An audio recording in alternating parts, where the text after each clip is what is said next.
We are joined by the Premier himself, Mr. Brad Wall. Brad, how's it going this evening?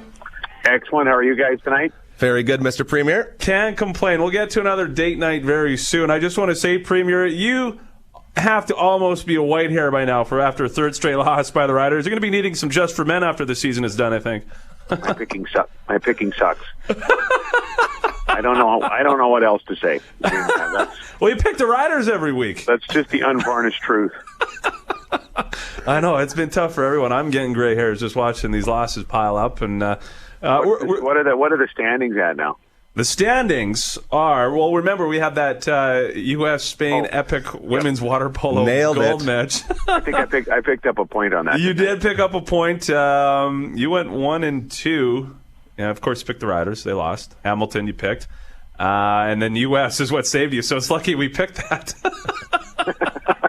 It's lucky you're coming up with other sports that I can just when we have the bye week. Now we're back to a full regular schedule. So water polo, not just other sports. Water polo. Awesome. The King, he went 2-1. He had the U.S. and Edmonton, and then he picked Hamilton. I went 1-2. I had the Calgary Riders, and I picked Spain.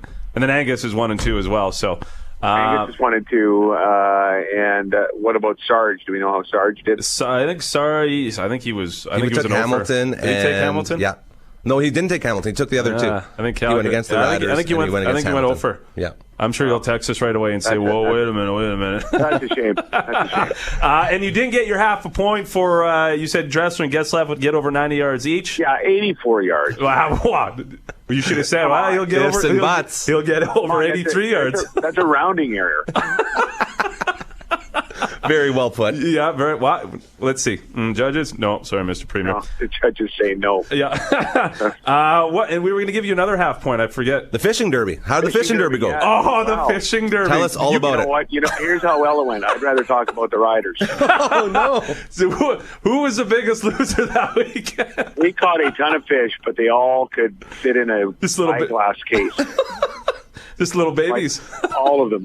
We couldn't keep the little baby walleyes off the leeches there, but like the last day of the tournament, I think we had 21 fish by 10:30 in the morning, but they were all, like I said, you could. It wasn't pretty. They just weren't very big, and we had to weigh some. You weigh 5 each day, 4 smaller ones, and then what they call overs, a really big one. If you catch the really big one, and so we had to weigh something. Otherwise, we were on the first day, I think, skunked till about 1 o'clock in the afternoon. Man. That would be terrible. That would be a headline on the front page of the Nipawin Journal. So we weighed in some fish that I wasn't proud to weigh in, but I was proud to get off the. Get the goose egg off the board. Yeah, get off the schneid. Now, were you too busy tweeting, or were you fishing? Well, if you talk to my captain, he was threatening to use my. The smartphone as a bottom bouncer there. He's kind of torqued. I wasn't even on the phone that much. It was just, sort of tweeting. Actually, I was tweeting the things that he said because he's quite a dictatorial boat captain when you're with him. I fished with him a lot. I've known him a long time, and he sort of turns into a bit of a dictator. And some of his admonitions to me in the boat are pretty funny. So we were tweeting those out under things my captain says. That's awesome. That's awesome. Were you getting razzed by the other fishermen? Because it's not every day you get a razz of Premier.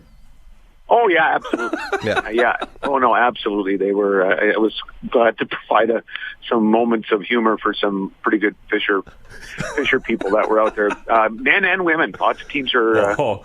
Yeah. So and again, my captain was mostly mad at all the time. He's got a lot of rules in his boat. He's always got a bag of trail mix, you guys. And I like the Smarties in the trail mix. Yes, you need the Smarties. When he sees me eating them, he sort of says, "Look," and I tweeted it. That's not a bag of Smarties. It's trail mix. You got to eat everything. Take a handful of everything. Yes, the raisins too. And I don't like the raisins. No, I don't think anyone does. Nobody likes the raisins. Just give me the peanuts in the Smarties. Not unless the raisins are dancing in claymation. I don't like them. That's right. Just so you know. Exactly. It's a blast. Anyway, he had a lot of rules in his boat. Apparently, one of the rules wasn't that we would catch any fish of any size. It didn't seem to work out too well for you guys. But you were the first Premier to take part in the event in the 25-year history. That must have been pretty special. Well, it was fun for me. I'm not sure if it was for any of the other people. But I had some pops. It was a good time. It was a great experience. It's a great fishery. I mean, I like walleye fishing, and listeners will know that Tobin and there's lots of places all over the province, but Tobin is some very good reputation for walleye. I think the ice fishing record, it still holds there. So Wow. Yeah, no, it's a great event. If you ever get to go out, I highly recommend it, as does the Premier.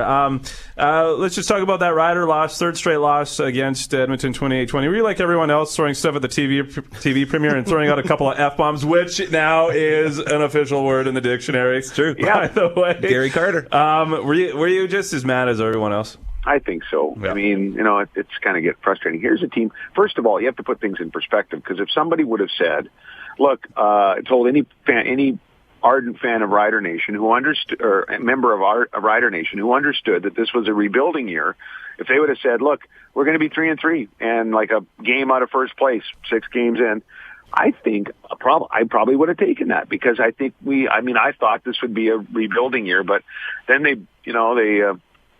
went out to that 3-0 start, and now it's kind of getting frustrating because our expectations are higher. But I think every Rider fan's getting a little impatient, and now we're going to go into BC. That'll be a tough one. Oh, that'll be very tough. 3 losses in a row, and of course, the hair pulling starts and just the swearing. Is this why they paint a portrait of you at the start when you become Premier, knowing that you have to cheer for the Riders and you're probably going to age a lot cheering for the green and white?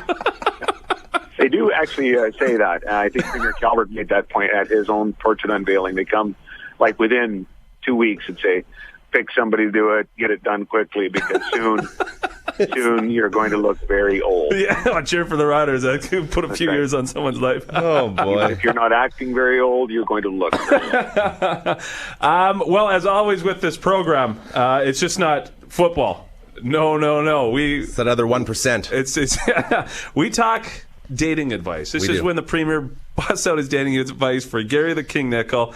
And Premier, I believe he has date story number 3. Now, for our new listeners, we'll just quickly run over date number 1. Basically, it was a bucket of KFC and a piggyback ride. Date 2 was getting her drunk so he could beat her at golf. Mm-hmm. That was day 2, and so now, Premier, here we go with date number 3. The miracle in all of this is that we're this early into the season, and there's been a third date. I know. I mean, that's just a miracle. I didn't think there'd be one or two. It was revealed that Saskatchewan is now outpacing British Columbia for trade exports, for crying out loud. That's impressive, but it's still not as impressive as date night stringing together 3. It's all with the same girl. It's all thanks to your advice, Mr. Premier, I have to tell you. And I also have to say, before we get started here, that she is having a terrible day today. So we're really going to try to cheer her up and hope she feels better. But so date 3. What's her first name again? We can't be releasing that information. Okay, let's just say it's. Give me a random name. How about Helen? Helen. Perfect. Helen. We should just send out some good vibes. Yes. There we go, Helen. Cheerful words. All right, Helen. Make the day go better. There you go. We're all pulling for you, Helen. We really like you. Okay, so Helen, being the athlete that she is, says, Gary, I think we should go for a run. First off, I think, oh boy, I'm not the best runner in the world. How am I supposed to impress her now? This is going to be the end. You look like a runner. Yeah, well, and so she shows up to my house, and she has all of her running gear on, ready to rock, and looks at me and says, you're not wearing that for a run, are you? Not me being Captain Smooth. Oh, no, of course not. I just got my gear downstairs. I'm just going to go change real quick. Go downstairs, change into my gym clothes. Apparently, you're not supposed to run in khaki. Khaki pants? Sure. Khaki pants. No, shorts. Oh, okay. You mean like cargo shorts? Yeah, like some nice little cargo shorts. And so me being on the fly, and she's going to know this now, I was totally you smooth. happen to have your gym stuff with you, too? Yeah, well, it was down in the basement. You pack it around like lunch? Oh, you're at your place. yeah, place. It's not at work. So then me being smooth, like, all right, let's go for the run. And so we just go outside of my house and start running around the neighborhood. And about 4 minutes in, I start sweating profusely. And she doesn't even have a bead on her. And she's not breathing at all. And I am literally dying for breath. And I'm feeling awkward about it because I can hear how loud I'm breathing. So she's beside me just running like normal pace. I'm trying to keep up. I'm breathing like an elephant out here. And I look at her and I say, well, Helen, I mean, how are you not breathing? Like, can you hear me breathing right now? And she's like, yeah, it sounds pretty rough. I thought you were going to forget and say her real name. Oh, anyway. No, I'm very, very on this right now. And so she's laughing at me and she said, yeah, I can hear you. It sounds pretty bad. He's like, yeah, I just need to get in my zone. It's got to catch my breath, and then I'll be good. And then the breathing kept getting worse and worse, and then she made fun of me. Sadly, your date night zone is the couch. Yes, exactly. But I couldn't let her know that, right? 'Cause I'm trying to impress her because I really like this girl. So I'm saying, I can do this. So then we go around a couple blocks and get back, and I look at her, and she's still not even sweating yet. And I am just drenched and just dying. And I say, hey, real calmly too, like literally dying. And I somehow pull it all together. And while running, it's like, oh, hey, you thirsty? You look like you could use a drink of water. Let's go stop by the house real quick. so I jog her back to the house and start chugging water. And sure enough, she doesn't need any water. She's just sitting there patiently waiting for me. About 10 minutes later, all right, let's do this. And I played 3 hockey games the day before, so I was pretty sore and tired already. So that was the excuse I used. And then we go back out and run another. You told her you had played 3 hockey games the day before. Yeah, I did. That's actually true. That wasn't any. Well, that is true. Yeah, it actually happened. Okay. Yeah, and so I was pretty sore. Well, that's pretty impressive. You should have more wind than that then. But it was the day after. I was dying already. Okay. So I'm still trying to impress, and then we run some more, and then we get back, and of course, her being the athlete that she is, still, this is about 30, 35 minutes in, still not even sweating, and I am literally done, and she just looks at me and smiles and says, sprint to the finish? Are you kidding me right now? Sprint to the finish? And of course, I'm sitting on the inside, on the outside. He's like, you got it. And I start going, and she zips. She's gone. And I catch up to her about a minute later and look at her and say, well, nice sprint. And then we proceed to stretch, and that was the end of that. And then she left.